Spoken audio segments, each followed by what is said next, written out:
A rabbi, 2 of his children, and a young girl were killed when a man on a motorbike shot them in front of a Jewish school in Toulouse, France. The man fled. French police are searching for him. This is not the first attack that this man has been involved in. Confusion seems to be the name of the game, Lewis. People both reporting that the man was on a black motorbike and that the man was on a white motorbike. So a lot of confused people, understandably, in this kind of traumatic situation. Only one paper outside of Israel called this an anti-Semitic attack, and it was actually one of the main papers in my home country of Argentina, Lewis. Basically, every other headline I saw about this around the world, I think in the U.S. there were some that made that connection, basically not making that connection, saying, listen, it's a Jewish school, but not calling it an anti-Semitic attack. Your thoughts on that, Natan? Well, it's now believed that the person who committed this act was also responsible for 2 other shootings involving 3 dead in the previous week, and those weren't Jewish people. They were all black people, or dark-skinned people.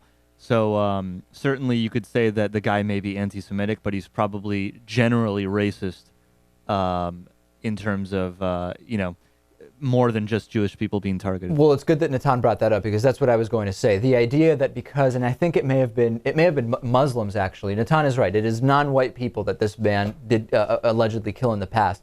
The fact that he also went after other people who were not Jewish does not mean that going to a Jewish school is no longer an anti-Semitic act. That's really the problem I have with it. Right.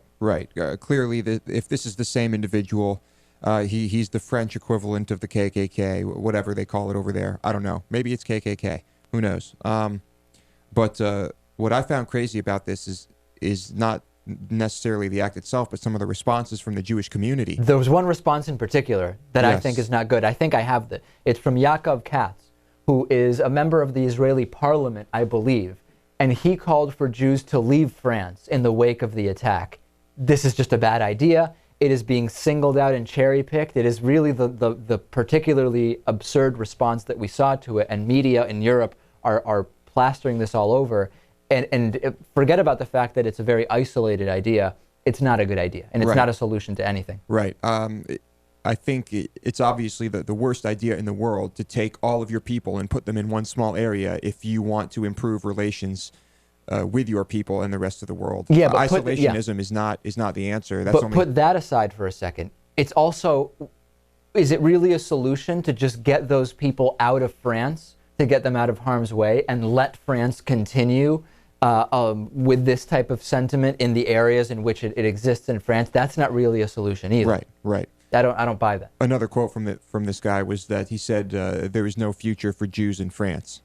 And again, I disagree with that as a solution. Yeah. Well, I disagree with it in fact. I mean, there's one guy who committed one crime, and it's not only against Jews. And if they catch the guy, then hopefully there's not going to be another incident, well, hopefully there's not going to be another incident ever. But I mean, the idea that telling Jews in the diaspora to go to Israel to be safe, I mean, certainly that has some basis. That's the reason for the country existing. Yeah, but remember Helen Thomas asked, well, where should Jews go?